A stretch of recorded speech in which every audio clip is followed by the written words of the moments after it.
Falenderoj mirëseardhjen në hapësirën informative Shqipëria Sot. Unë jam Kasandra Pali dhe së bashku do jemi në minutat në vijim për të parë të gjitha zhvillimet kryesore. Do ndalemi menjëherë tek një informacion i minutës së fundit. Në qytetin e Sarandës është regjistruar një plagosje me thik, një i lënduar përfundon në spital. Ngjarja ka ndodhur vetëm pak minuta më parë në lagje numër 1 të qytetit Bregdetar. Si pasojë e ngjarjes, një person është transportuar me urgjencë drejt spitalit rajonal. I plagosuri është identifikuar si Olsi Muçodemi, 42 vjeç. Sipas burimeve spitalore, ai ka marrë plag me thik në pjesën e gjoksit, por fatmirësisht ndodhet në gjendje jashtë rrezikut për jetë, ndërkohë që rrethanat e kësaj plagosje mbeten ende të paqarta.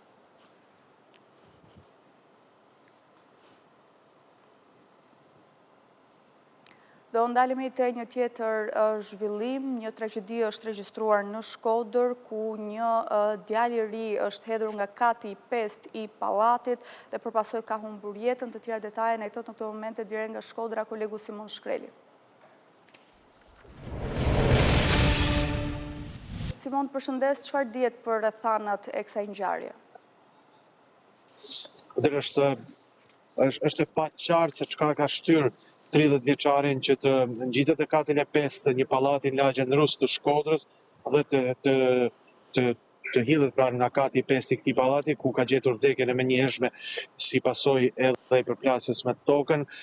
Ende nuk është identifikuar ende personi i cili ka humbur jetën, ndërkohë që të paktën nga kqyrja e kufomës dyshohet se është rreth 30 vjeç personi. Ajo që ende është e paqartë dhe për policinë është se në pallatin ku edhe është vetëhedhur, pra dyshimet janë për vetëhedhje, personi pra nuk ka pasur një raportim se kemi të bëjmë me një nga banorët atij pallati, duke qenë se janë pallatet e vjetra dhe pjesa e sipërme e terracës është edhe e hapur. Dyshohet se 30 vjeçari është ngjitur nga shkallët rreth orës 7 të mëngjesit dhe është vetëhedhur nga kati i 5 ku edhe ka gjetur vdekjen e menjëhershme. Simon, faleminderit për këto detaje. Ecim më tej me zhvillimet. Policia e Shtetit dhe Inspektoriati i Mbrojtjes së Territorit në Tiranë kanë konfiskuar 3 kate të një pallati ende të papërfunduar që ishin ndërtuar në kundërshtim me ligjin. Të tjera të dhëna na i thot në këto momente në një lidhje të drejtë për drejtë kolegja Blona Prekse. Blona, të përshëndes, shoqi e pozicionuar edhe pranë pallatit që është konfiskuar, çfarë dihet deri më tani? Kasandra, të përshëndes, jemi pranë pallatit 12 katësh këtu në kryeqytet, pranë QSUT-s, në të cilin janë ndërtuar 3 kate shtesë pa lejen e nevojshme për ndërtimin e këtyre 3 kateve. Godina ndodhet në rrugën Lukaçaj, aktualisht i pabanuar pasi punimet në këtë pallat, në të gjithë pjesën e këtij pallati vijojnë. Sipas informacioneve që ne kemi arritur të marrim, janë pikërisht kati i 10, i 11 dhe i 12 të cilët janë ndërtuar pa lejen e nevojshme të ndërtimit, që sipas informacioneve dhe këto 3 kate shtesë do të përdoreshin për banim. Nga aksioni i marrë nga Komisariati numër 4 në kryeqytet në bashkëpunim me Inspektoriatin e Mbrojtjes së Territorit, është konstatuar se ky objekt është vënë në shfrytëzim pa certifikat përdorimi. Fillimisht ndërtimi ka nisur nga pronari Mirësim Jella, i cili sipas burimeve ka falimentuar në vitin 2024. Atëherë kur edhe këto 3 kate shtesë ishin ndërtuar dhe më pas ndërtimi ka vijuar nga një tjetër pronar, pikërisht nga Adriatik Shtëmbari, i cili ka marrë pallatin për ta ndërtuar pas falimentimit nga pronari i parë. Në fakt edhe sipas të dhënave nga Inspektoriati i Mbrojtjes së Territorit, të cilët kanë bashkëpunuar së bashku me policinë e shtetit, nga kontrolli në terren i mbajtur më datë 7 maj, rezultuan se rreth 2550 metër katror shtesë në kundërshtim me lejen e miratuar, si dhe përdorimi i objektit pa certifikat përdorimi. Pra, ka të i kaluar leja e ndërtimit me 20% të sipërfaqes së përgjithshme ndërtimore të miratuar. Në këto 3 kate, pra janë 2550 metër katror të ndërtuara pa leje. Dhe ndërkohë pritet që të vihen në funksion të interesit publik, apo jo? Po, atëherë konfiskimi i këtyre 3 kateve shtesë është bërë me qëllim vendosjen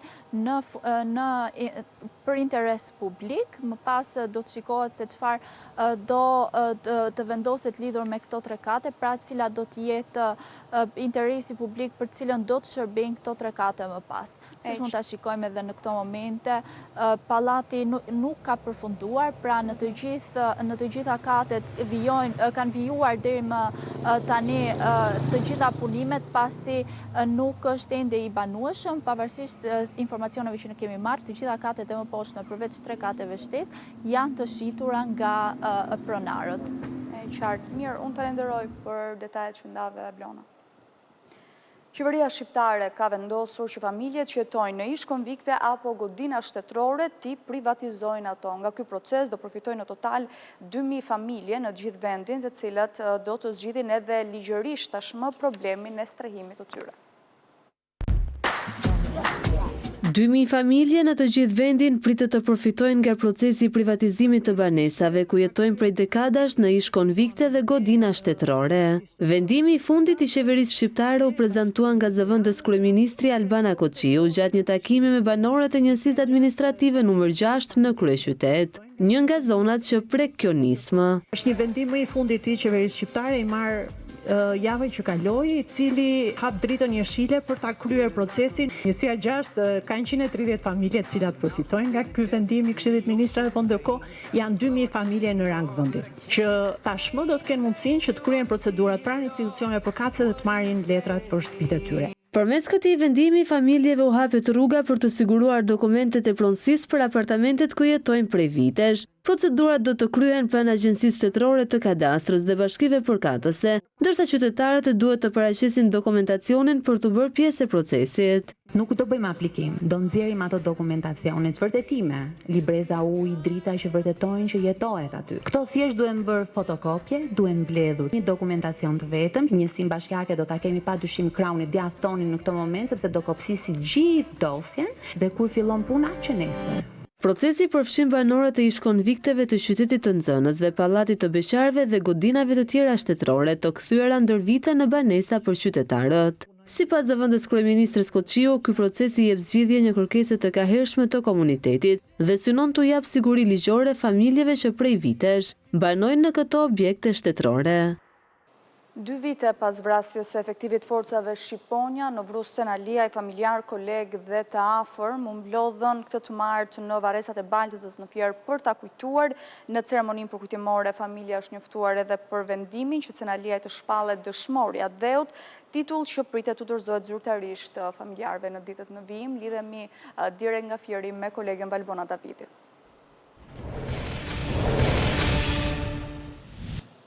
Albona, të përshëndes, kur pritet që të zhvillohet ceremonia zyrtare për dhënien e titullit dëshmorja dheut dhe rivarimi në varrezat e dëshmorëve? Po, nga komunikimi që pata pak më parë me drejtues të policisë së shtetit të policisë së Fierit, të cilët morën pjesë në ceremoninë përkujtimore të 2 vjetorit të vrasjes në vrusën Aliajt, efektivit të shqiponjave, mësova se është një ceremoni e cila do të vazhdojë me dhënien dhe akordimin e titullit që është dhënë në këto momente që flasim, pra që është zyrtarizuar dëshmorja dheut nga Ministria e Mbrojtjes. Pra është një titull i dhënë, i zyrtarizuar tashmë, por që protokolli apo procedurat kërkojnë që të bëhet rivarimi në varrezat e dëshmorëve, gjë që do të ndodhë pra me ceremoninë përkatëse gjatë kësaj jave, ndoshta ditën e premte.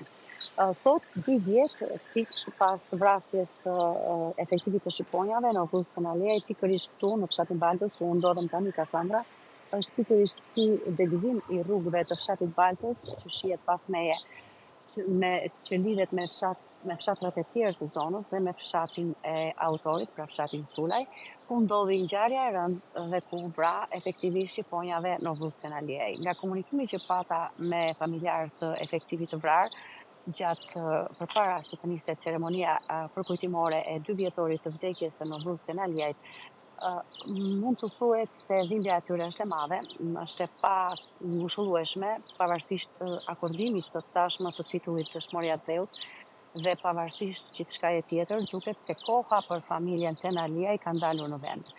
Ajo që tha jashtë kamerave babai i efektivit të vrarë, Aslan Cenaliaj, është se dhimbja vazhdon të mbetet e njëjtë, ndërkohë që pengu i tyre është fakti se vrasja ndodhi pikërisht për faktin se Novruz Cenaliaj, pavarësisht se nuk ishte në orarin zyrtar, ishte duke kryer një detyrë zyrtare apo qytetare, sepse i kërkoi autorit thjesht të ulte shpejtësinë pikërisht në kryqëzimin apo në degëzimin e rrugëve në qendër të fshatit Baltës për të shmangur aksidente. Pikërisht ato aksidente në fakt të cilat i pam dhe ato pasoja të cilat i pam pak ditë më parë në Durrës, duke anashkaluar rregullat e qarkullimit rrugor. Kjo ka qenë arsyeja edhe sot pas 2 vitesh me sa duket, e konfirmuar edhe pas përfundimit të procesit gjyqësor ndaj autorit dhe dënimit që ka marrë, pikërisht fakti se efektivi i shqiponjave i kërkoi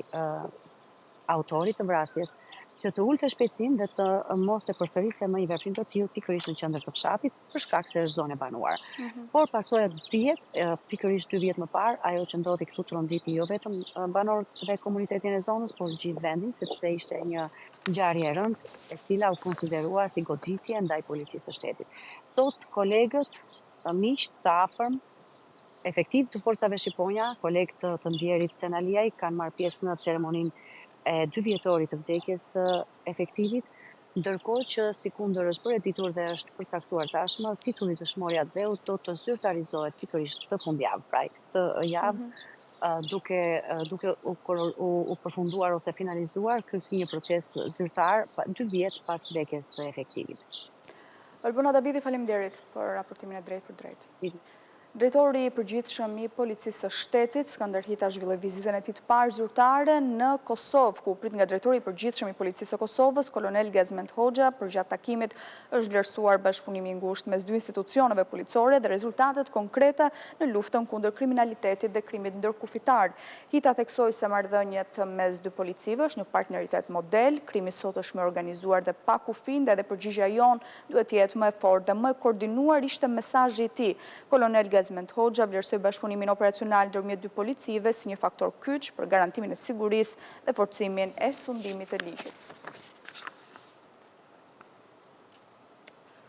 Babai Ervis Martinajt thotë se u ka dhënë prokurorëve të SPAK emra dhe koordinatat sakta për të zbardhur zhdukjen e të birit, por deri tani nuk ka asnjë lëvizje prej tyre. Mustafa Martinaj u paraqit për herë të dytë në gjykatën e posaçme në procesin për pronat e sekuestruara. 4 vite pas zhdukjes së Ervis Martinajt, Jati thotë se ai është vrarë, ndërsa policia dhe drejtësia vazhdojnë që të mos zbulojnë të vërtetën.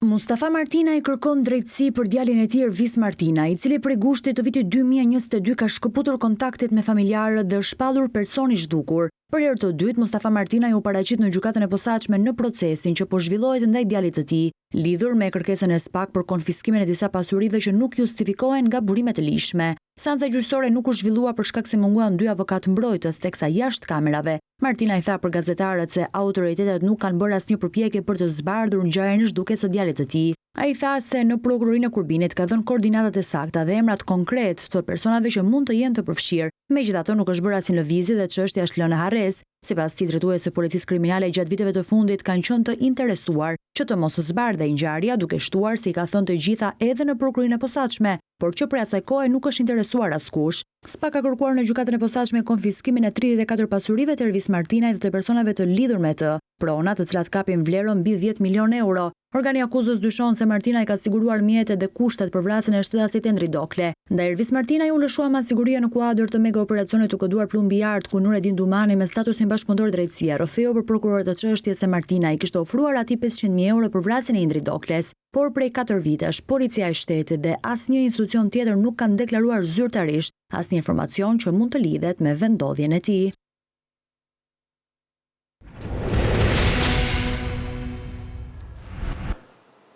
Dalemi të një informacion një minutës së fundit. Në gjykatën e posaçme u zhvillua procesi ndaj shkreut Komisionit Prokurimit Publik Jonaid Myzyri, për të cilin SPAK kërkoi pushim të çështjes për veprën penale të shkeljes së barazisë në tendera, se çfarë pritet të vendosë gjykata e posaçme në vijim. E mësojmë me kolegen Alketa Shaba.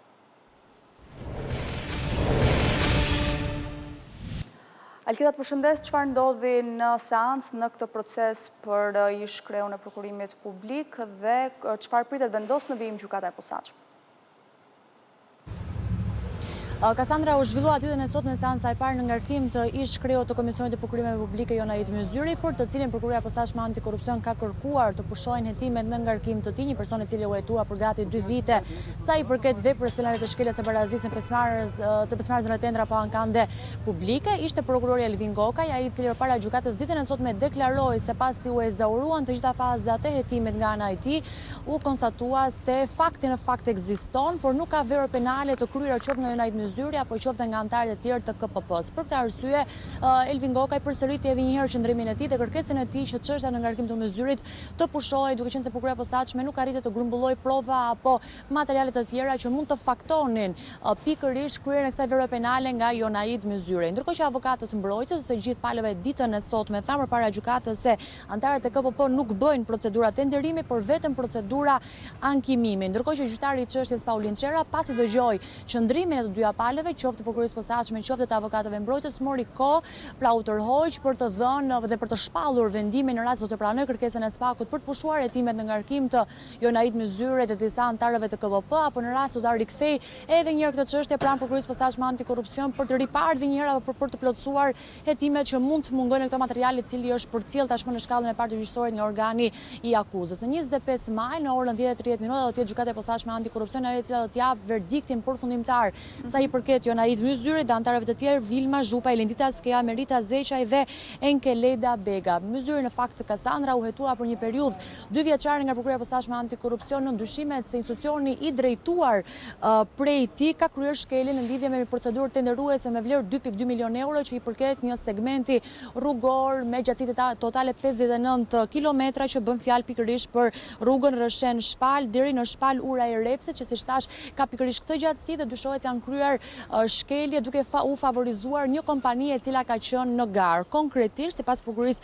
së posaçme antikorrupsion, ka qenë një tender i cili është zhvilluar aso kohë edhe nga Autoriteti Rrugor Shqiptar, ku u konstatuan shkelje pikërisht në dhënien e këtij tenderi dhe nga këto dyshime, sipas SPAK-ut, KPP-ja në kundërshtim me ligjin favorizoi kompaninë, bashkimin e kompanive AE Komunella dhe Drini 1, ndërkohë që ato dy kompani fituan tenderin 2.2 milion euro, ndërkohë që ishte kompania tjetër në garë, kompania Kthella, që ishte u skualifikua pikërisht nga gara, ajo i cila ankimoi pikërisht të procedurë që ka shtyr dhe më vonë Prokuria e Posaçme Antikorrupsion të niste hetimet. Megjithatë, siç thash, nuk janë gjetur prova nga ana e SPAK-ut që mund të implikojnë Jonaid Myzyrin apo dhe anëtarët e KPP-s në kryerjen e verës penale të shkeljes së barazisë në tendra. Do të jetë gjykata e posaçme ajo e cila do të jap fjalën e fundit në rast do të ketë një pushim të këtyre hetimeve apo në rast do të rikthehet edhe një herë dosja pranë strukturës posaçme për hetimet munguara.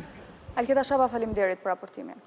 Moti i keq me dallë të forta detyruan një skaf me flamur anglez që të ndërpres udhëtimin. 2 kroatë që udhëtonin nga Korfuzi drejt Dubrovnikut mbërritën të dëmtuar në portin e Vlorës. Idhemi dire nga Vlora me kolegun Eltonika. Elton, të përshëndes, si u realizua ndërhyrja për të sjellë në port 2 shtetasit kroatë dhe cila është gjendja tyre shëndetësore? Në fakt, të 2 shtetasit kroatë, të cilë ndodheshin në bordin e një skafi me flamur britanik, tashmë për nis nga fundi janë në gjendje të mirë shëndetësore, madje kanë lënë dhe ambientet e spitalit. Gjithçka është regjistruar rreth orës 17:30 të ditës së dieshme, kur të 2 shtetasit në bordin e skafit kishin kërkuar ndihmë në portin e Vlorës dhe më pas nëpërmjet një agjencie portuale edhe ndihmë mjekësore për shkak të dëmtimeve që mësuar si pasojë e motit të keq që kanë hasur gjatë udhëtimit tyre nga porti i Korfuzit me destinacion portin e Dubrovnikut. Për këtë qëllim, ata janë ankoruar në portin e Vlorës dhe më pas janë dërguar drejt Spitalit Rajonal të qytetit të Vlorës, ku edhe kanë marrë ndihmën mjekësore. Në bord kanë qenë një burrë dhe një grua, të cilët menjëherë kanë marrë ndihmën në Spitalin Rajonal të Vlorës dhe më pas ndihmës janë larguar nga ambientet e spitalit. Nga informacionet e fundit që kemi marrë gjatë ditës së sotme, gruaja është larguar në drejtim të Kroacisë tashmë, pra është larguar nga Vlora dhe në Shqipëria duke shkuar në vendlindjen e saj, ndërkohë që personi tjetër vijon të qëndrojë në Vlorë në pritje të përmirësimit të kushteve atmosferike për të larguar më pas me mjetin lundrues drejt brigjeve të Dubrovnikut, ku ishte edhe destinacioni përfundimtar i tyre, i cili ishte për të realizuar gjatë ditës së dieshme, por për shkak të motit keq, siç e tha dhe ju, dhe detit me dallgë, ata e kanë patur të pamundur të lundrojnë në drejtim të Dubrovnikut, duke kërkuar ndihmën mjekësore dhe ndihmën e autoriteteve portuale të Vlorës për shkak të problematikave të shfaqura, jo vetëm për shkak të dallgëve të forta, por edhe për shkak të problemeve dhe dëmtimeve fizike që kishin pësuar gjatë lundrimit me skaf për shkak të kushteve të vështira atmosferike. Pra, informacioni fundi që mund të themi është lidhet me atë që të dy shtetet tashmë janë në gjendje të mirë shëndetësore, pa probleme të tjera, një prej tyre është larguar në drejtim të Kroacisë, ndërsa personi tjetër do të qëndrojë deri në momentet kur do të jepet edhe leja nga kapteneria e portit të Vlorës që do të ketë vijojnë të jenë kushtet problematike në det? Në momentet që flasim, nuk ka ende përmirësim të ndjeshëm për të lejuar një mjet të tillë si ai që lundronin të dy shtetasit kroat për të vijuar lundrimin drejt Kroacisë. Nuk ka pezullim të lundrimit në Vlorë për anijet e peshkimit, për mjetet tjera lundruese apo dhe për tragetin. Kushtet nuk janë fort të favorshme, pasi ka erë dhe rreshje të lehta shiu, por për mjet të tillë lundrues, kapteneria do të vendosë në orët dhe në ditët në vijim, duke patur parasysh edhe kushtet cilat pritet përmirësohen në ditët në vijim, për dënë më pas edhe lejen e lundrimit të mjetit tillë lundrues që ndodheshin dy shtetet kroat për të shkuar drejt destinacionit përfundimtar që janë edhe brigjet e Dubrovnikut. E qartë. Elton, faleminderit për detajet që ndave në këtë raportim të drejt për drejt. Ne do kemi një shkëputje, do rikthehemi sërish në Shqipëria sot. Po ndiqni drejt për së drejti Shqipëria sot, qeveria dhe bankat do mbështesin me kredit të buta ndërmarrjet e vogla dhe të mesme për zgjerimin e biznesit. Banka do japin kredi deri në 2 milion euro me interesat të ulta për të financuar programin dyfisho sipërmarrjen tënde, ndërsa qeveria do jetë garantor tek banka përmes fondit të garancisë sovrane. Prioritet do kenë bizneset në fushën e teknologjisë dhe agroturizmit. Kryeministri tha se ndërmarrjen të vogla dhe të mesme përbëjnë motorin e ekonomisë. Për ndërmarrjet e vogla dhe të mesme, do të vihet në dispozicion një linjë kredie me një interes minimal 2% dhe maksimal 3%, dhe këtu edhe i herë kërkojmë bashkëpunim dhe solidaritet të plot nga ana juaj, por natyrisht e shoqëruar me një garanci sovrane të qeverisë shqiptare për të ulur në mënyrë kuptim plot riskun e kredisë për bankat. Një garanci sovrane që varion nga 30 në 70% sipas nivelit të vlerësuar të riskut. Dhe natyrisht që nuk do harroj të them se bankat duhet jenë pak më kurajoze edhe në raport me sektorin e bujqësisë, ku patjetër niveli i riskut është i lartë, ku kemi mësuar tani më se projektet nga ky sektor të financueshme duhet jenë projekte që kanë natyrshëm një risk më të ulët dhe që lidhen me agrobiznesin, që lidhen me inovacionin, që lidhen me teknologjitë e reja dhe me patjetër agroturizmin, gjë në fakt, komponent në fakt që juve e keni mbështetur pa probleme. Komisioni posaçëm për reformën territoriale u ndal edhe në Fier për dëgjes publike, ku diskutuan nëse për këtë qark duhen shkrirë bashkitë e vogla në kuadër të kësaj reforme, pas diskutimeve me ekspert dhe përfaqësues partive politike. Kryesocialistja e Fierit Belinda Balluku tha se qytetarët e Fierit duan të ruajnë këtë ndarje territoriale, ndërkohë që të dhënat financiare për bashkitë e vogla flasin për performancë të lartë të këtyre të fundit. Ndjekim një pjesë nga deklarata e Belinda Ballukut.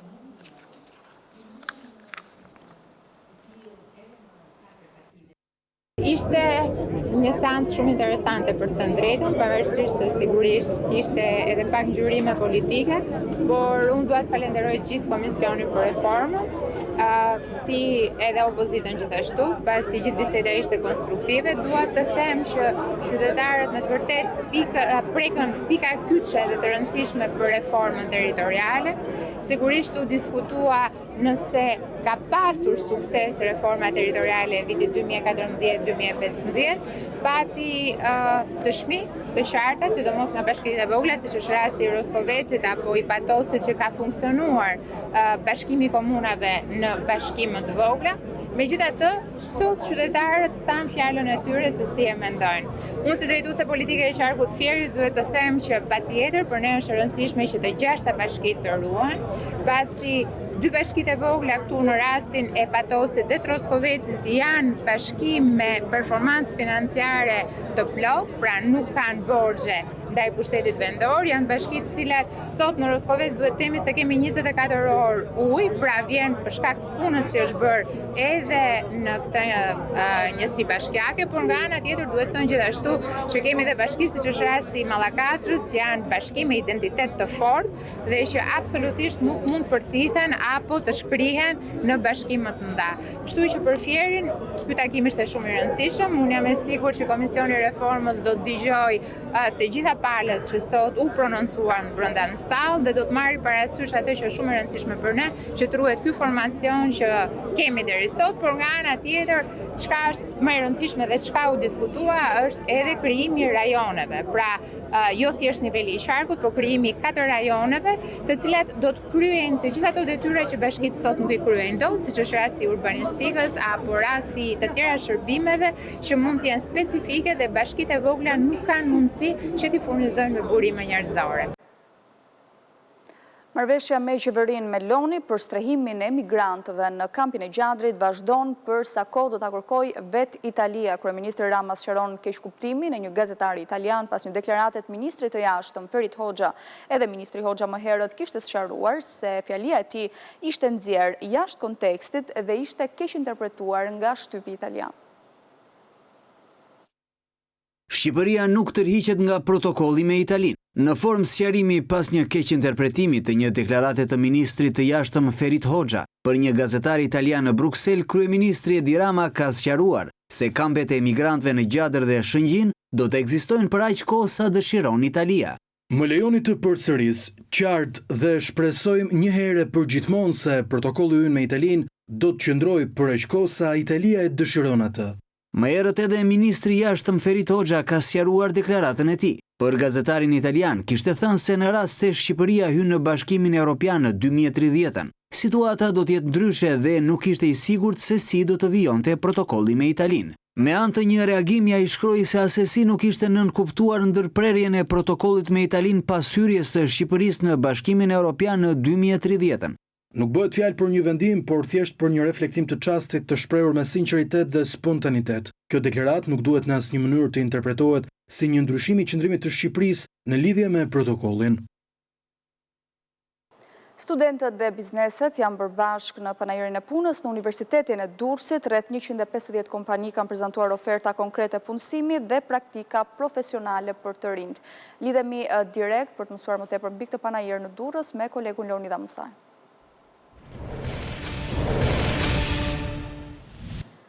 Leonida, të përshëndes, cilat janë ato kërkesa që kanë dominuar më së shumti këtë panajir dhe çfarë synon ky aktivitet? Përshëndetje Kassandra, në fakt ky aktivitet synon që të sjellë sa më afër studentët me vendet e punës ose me bizneset të cilat kanë interes për të reduktuar, le të themi në një farë mënyrë, studentët për gjatë muajve të verës, për gjatë muajve të pushimeve të tyre, ku dihet tashmë si qytet bregdetar që është qyteti i Durrësit, më shumë vendet të lira pune i përkasin pikërisht sektorit të hotelëri, turizmit, por edhe sektorët e tjerë, sektorët e fasonerisë apo edhe sektorët e tjerë kanë qenë të gatshëm për të ofruar vende të lira pune, ku në total sipas informacioneve që kemi nga panajiri ishin rreth 750 vende të lira pune, të cilët presin punonësit për gjatë muajve të verës. Ka patur një interes të lartë, temi rreth 150 biznese kanë qenë të pranishëm në këtë panajiri, cili zhvillohet për të 6 vit radhazi, është panajiri i punës në Universitetin Aleksandër Mojsiu, i cili zhvillohet pothuajse çdo vit në të njëjtën periudhë, në periudhën prill-maj, me qëllim që, siç e thamë edhe pak më parë, vendet e lira të punës janë ato të sektorit të hotelërisë, turizmit dhe që mbajnë pjesën më të madhe në farë mënyrë. Dhe përkohën me sezonin turistik veror që i bie qershor, korrik, gusht dhe shtator, atëherë kur edhe studentët janë të lirë pasi përfundojnë vitin e tyre akademik dhe janë të gatshëm për të punësuar sezonalisht, le të themi, në këto biznese. Po është mjaft e rëndësishme, sidomos për bizneset të cilat reduktojnë staf në një farë mënyrë dhe mbushin poshtrigjet që kanë për sezonin e verës, por edhe nga vetë studentët të cilët janë mjaft interesuar për të punësuar për gjatë stinës së verës, kur ata kanë dhe pushimet me qëllim për të njohur më shumë edhe me tregun e punës, por për të krijuar një farë eksperiencë, pra në një farë mënyrë është mjaft i dobishëm për të dyja palët si panajiri, qoftë për studentët, por ashtu edhe për bizneset, siç e thamë edhe pak më parë, që krijojnë poshtrigjet e tyre të stafeve me kompletimin në një farë mënyrë me kontratat e reja që ata bëjnë me studentët e Universitetit Aleksandër Mojsiu, pothuajse në të gjitha fushat. Ndërkohë, ka patur edhe një deklarat nga ana e rektorit të këtij universiteti ku organizohet ky panajir e ndjek.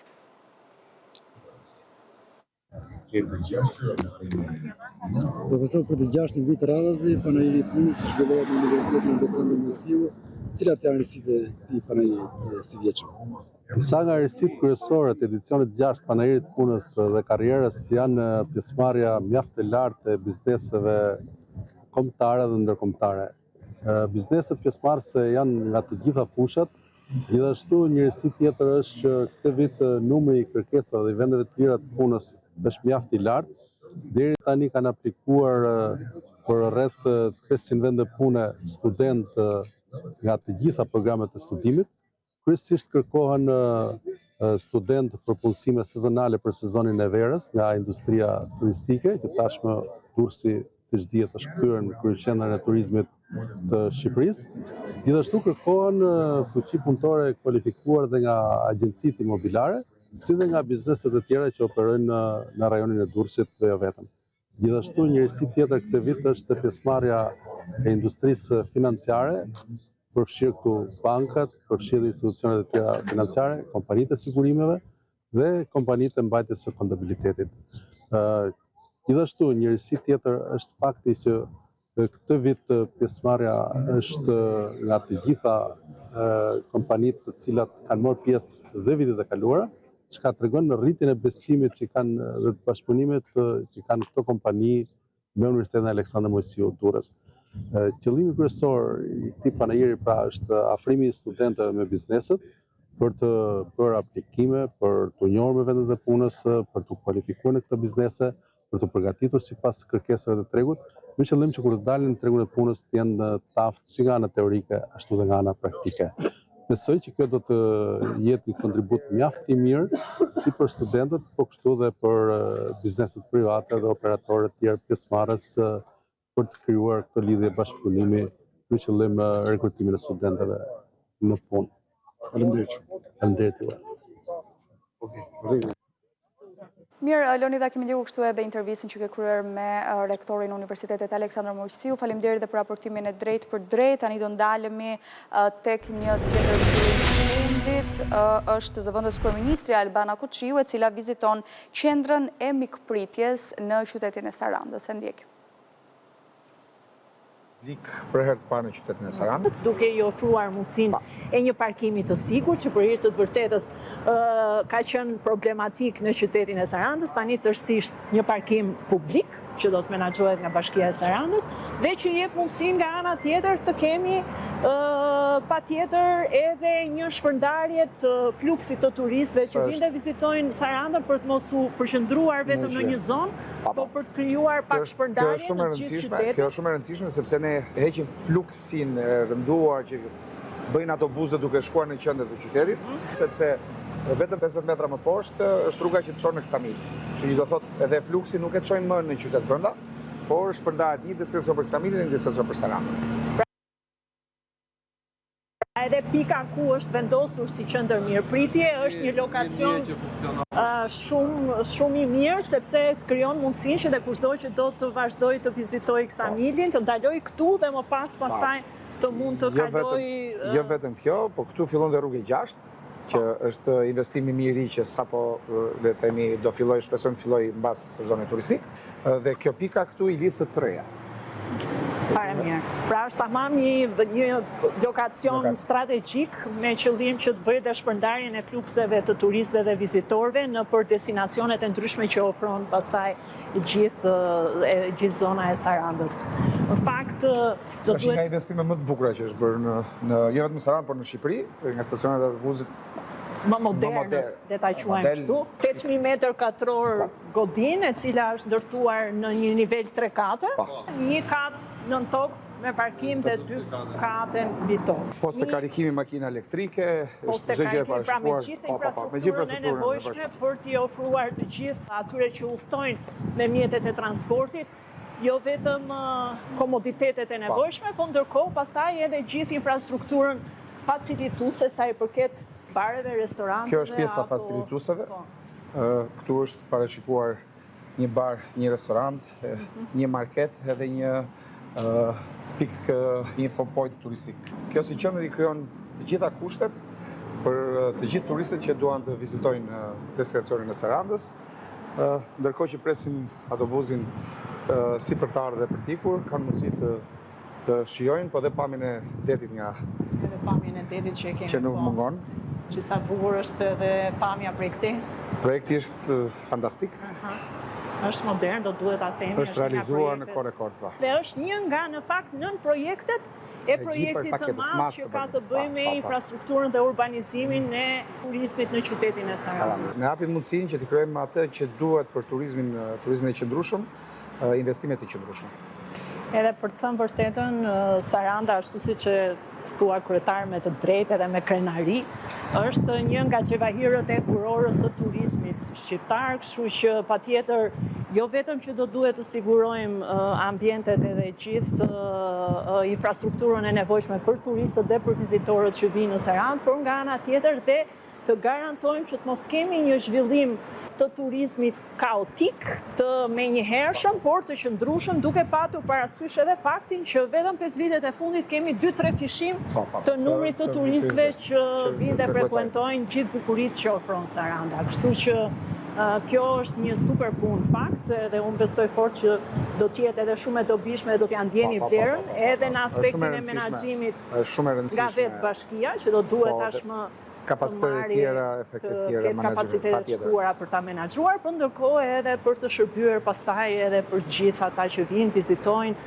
marrin, shijojnë bukuritë e Sarandës edhe marrin pastaj. Saranda historikisht ka mirëpritur, patjetër që dhe me këtë qendrën e re të mirëpritjes ne do t'i presim shumë mirë turistët që do frekuentojnë këtë qytet. Gjitha në funksion të ofrimit të kushteve sa më komode për të gjithë ata që zgjedhin të pushojnë në Sarandë, por në fakt edhe në gjithë bregdetin shqiptar.